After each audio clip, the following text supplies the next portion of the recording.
নতুন বছরের জানুয়ারি মাসও শেষ হতে চলল।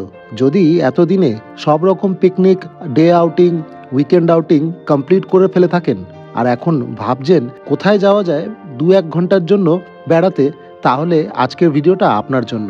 আজকে আমরা যাব কোন্নগরের অবনীন্দ্রনাথ ঠাকুরের বাগানবাড়ি বা মিনি শান্তিনিকেতনে। রবি ঠাকুরের পরবর্তী প্রজন্মের এই চিত্রশিল্পী ও লেখক এই বাড়িতেই কাটিয়েছিলেন বেশ কিছুটা সময়। বাগান বাড়িটি তৈরির সময় খেয়াল রাখা হয়েছিল যে এখানে ঢোকা মাত্রই আপনার যেন মনে হয় আপনি পৌঁছে গিয়েছেন বোলপুর শান্তিনিকেতনে। বর্তমানে জায়গাটি কোন্নগর পুরসভা দ্বারা সংরক্ষিত। তো চলুন দেরি না করে শুরু করা যাক আজকের ভিডিওটা। নমস্কার, আমি মনোজিৎ আর আপনারা দেখছেন বেঙ্গল ডায়েরিজ উইথ মনোজিৎ। সকাল 10টা নাগাদ বেরিয়ে পড়লাম আমি আর সুরজিৎ পানিহাটি ফেরিঘাট এর উদ্দেশ্যে, এবং সেখান থেকে গঙ্গার ওপারে কোন্নগর যাব আমরা। আপনারা চাইলে জিটি রোড হয়ে আসতে পারেন বা ব্যান্ডেল হাওড়া শাখার যে কোনো ট্রেনেও কোন্নগর অবধি এসে তারপর 10 টাকার টোটো ভাড়া দিয়ে চলে আসুন। নমস্কার বন্ধুরা, অনেকদিন পর আবার বেরিয়েছি। আজকে সুরজিৎ আর আমি চলে এসেছি কোন্নগরে। কোন্নগরের জেটি ঘাটের খুব কাছে 3 থেকে 4 মিনিট দূরত্বে রয়েছে অবনীন্দ্রনাথ ঠাকুরের বাড়ি। আর বেশ কয়েক বছর হয়েছে পৌরসভা এটি দেখাশোনা করে আর এটিকে খুলে দেওয়া হয়েছে জনসাধারণের জন্য। আমি নিজে পানিহাটির বাসিন্দা হলেও এতদিন জানতাম না যে পানিহাটি ফেরিঘাটের ঠিক উল্টো দিকের সাদা পাঁচিলটাই আসলে এই বাগান বাড়ির। মাথা পিছু 10 টাকা করে টিকিট কেটে আমরা দুজন ঢুকে পড়লাম ভিতরে, এবং ঢোকা মাত্রই ডান হাতে পড়লো এই আউট হাউসটি। এই আউট হাউসটি এখন এখানকার গ্রন্থাগার, এবং এখানে একটি ছোট অফিসও রয়েছে। অবনীন্দ্রনাথ ঠাকুরের রচিত 350-রও বেশি রচনার বেশ কয়েকটি এখানে আপনি দেখতে পারবেন। সুন্দর একটি লাইব্রেরি রয়েছে, ঢুকতেই ডান হাতে পড়বে। আর আউট হাউসটি থেকে ইনার হাউসের দিকে যাওয়ার পথে রয়েছে সুন্দর একটি বাগান, আর সেটিও কিন্তু একদমই শান্তিনিকেতনের আদলে। এখানে আসার জন্য আপনি ব্যান্ডেল হাওড়া শাখার যে কোনো ট্রেনে আপনি এখানে আসতে পারেন, কোন্নগরে নামবেন। আর আরেকটা হচ্ছে পানিহাটি থেকে আপনি জেটি পার করে এপারে আসতে পারেন। হ্যাঁ, আর জেটি ঘাট থেকে 3-4 মিনিটের হাঁটা পথ। আপনি টোটোতেও আসতে পারেন জেটি থেকে। ইনার হাউসটির কাছে পৌঁছতেই বুঝতে পারলাম কেন এই জায়গাটিকে মিনি শান্তিনিকেতন বলা হয়ে থাকে। সম্পূর্ণ শান্তিনিকেতনের আদলেই তৈরি এখানকার স্ট্রাকচার। এই জায়গাটিতেই রয়েছে বসার বেশ কিছু জায়গা, আর জায়গাটি বেশ ফটোজেনিক, তাই এখানে অনেককেই ফটো সেশন করতে দেখলাম। অবনীন্দ্রনাথ ঠাকুর 1945 সাল অবধি শান্তিনিকেতনের আচার্য পদে আসীন ছিলেন, এবং তারপরে তিনি বেশ কিছুটা সময় এই বাড়িতেই কাটান। এখন এটি একটি মিউজিয়াম, আর এখানে রয়েছে শান্তিনিকেতনের ছাত্র দ্বারা আঁকা অনেক চিত্রশিল্প এবং স্থাপত্য। এই ইনার হাউসটাতে কিন্তু দেয়ালে দেখছেন ছবিগুলো, এগুলো সব শান্তিনিকেতনের স্টুডেন্টদেরই আঁকা, আর তারপর সেটাকে এই মিউজিয়ামের জন্য দান করা হয়েছে। দারুণ দারুণ ছবি আছে। ঠিক যেমন এটি বন্দি দশায় শাহজাহান তাকিয়ে রয়েছেন তাজমহলের দিকে। অবনীন্দ্রনাথ ঠাকুরই ছিলেন প্রথম এমন চিত্রকার যার আঁকায় ভারতীয় স্বদেশী মূল্যবোধ ফুটে উঠত। অন্যদিকে ইংরেজরা তাকে CIE উপাধি দিয়েছিল। 1907 সালে তিনি শুরু করেছিলেন Indian society of oriental art, অর্থাৎ ভারতীয় আধুনিক চিত্রশিল্পের জনক এই অবনীন্দ্রনাথ ঠাকুরই।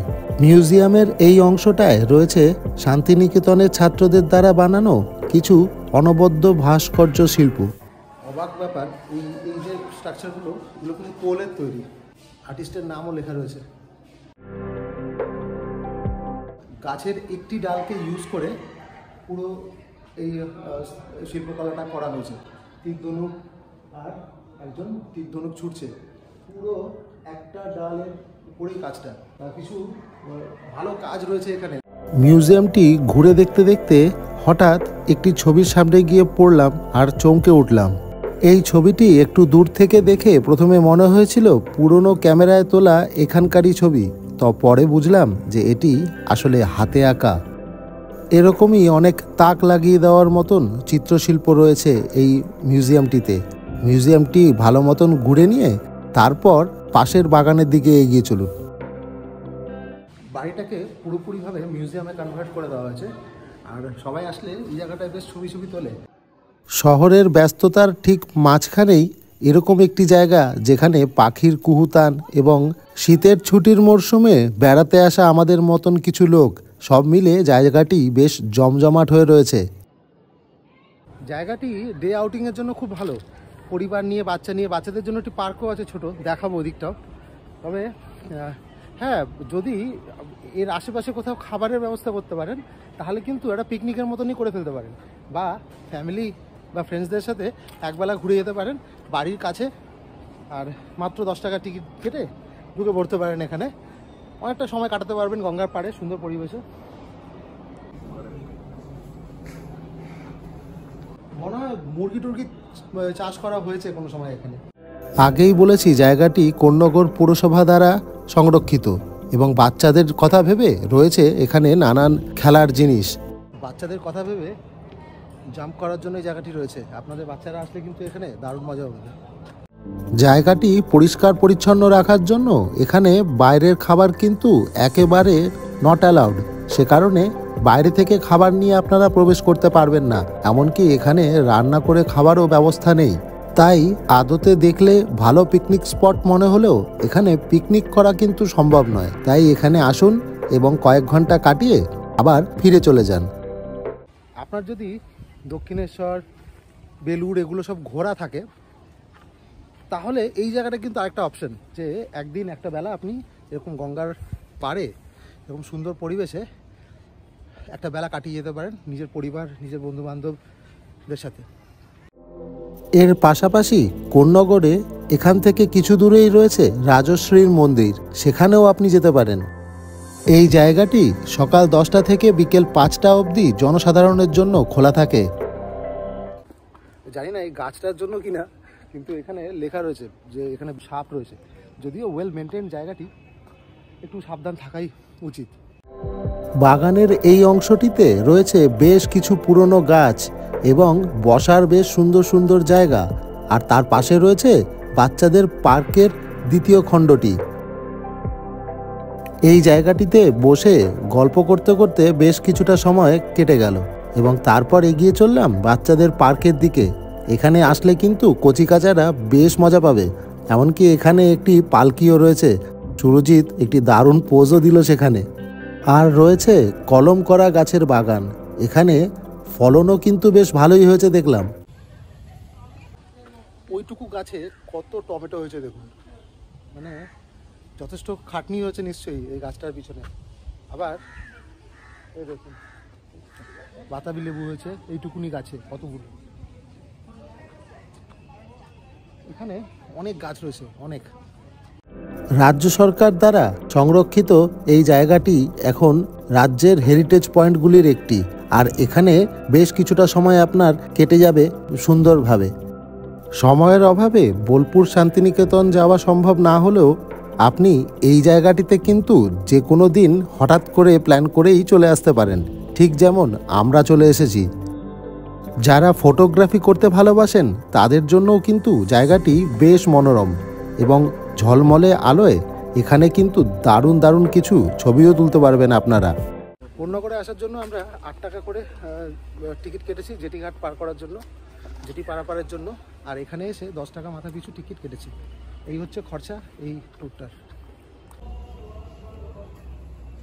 হঠাৎ করে কানে ভেসে এলো আজানের স্বর। আসলে এই যে প্রপার্টিতেই রয়েছে একটি মাজার, আর জানা যায় যে এই প্রপার্টি তৈরি করার আগেই, অর্থাৎ অবনীন্দ্রনাথ ঠাকুর এই বাড়িটি বানানোর আগে থেকেই রয়েছে মাজারটি। তাই পালা করে এখানে অনেক ইসলাম ধর্মাবলম্বীরাও এসে থাকেন। এখানে আসলে এখানকার ওয়াশরুমটা কিন্তু বেশ ইন্টারেস্টিং। এখানে এই যে এখানে রয়েছে ওয়াশরুমটা, ভিতরে ফ্লোরটাও কিন্তু কাঠের। হ্যাঁ, মানে আপনার মনে হবে আপনি পাহাড়ি কোনো জায়গায় কোনো বাড়িতে রয়েছেন। বাইরে থেকে দেখতে যেরকম যে ব্যাম্বু ট্রি দিয়ে তৈরি, ঠিক ভিতরের ফ্লোরটাও পুরো কাঠের। একবেলার জন্য কোন্নগরে এসে এই জায়গাটিতে বেশ কিছুটা সময় কাটাতে পারেন। আর এখানে আসার আগে আপনি দেখে নিতে পারেন এখানকার রাজশ্রীর মন্দিরটি। রাজশ্রীর মন্দির, ওখানে 108টা যে রূপ রয়েছে মায়ের, সেটাকে ওখানে দেখানো হয়েছে। খুব বিখ্যাত মন্দির, বহু পুরনো, আপনারা ওই মন্দিরটি ঘুরে তারপর এখানে আসতে পারেন। এখানে বেশ কিছুক্ষণ সময় কাটিয়ে তারপর ফিরে যেতে পারেন বাড়ি। আমরাও ফিরে চললাম বাড়ির দিকে। আজকের এই ভিডিওটি আপনাদের কেমন লেগেছে এটি কমেন্টে জানাতে ভুলবেন না। আর ভালো লাগলে অবশ্যই লাইক, সাবস্ক্রাইব এবং শেয়ার করুন ভিডিওটি। আপনারা সবাই ভালো থাকবেন, সুস্থ থাকবেন। দেখা হচ্ছে পরের ভিডিওয়ে।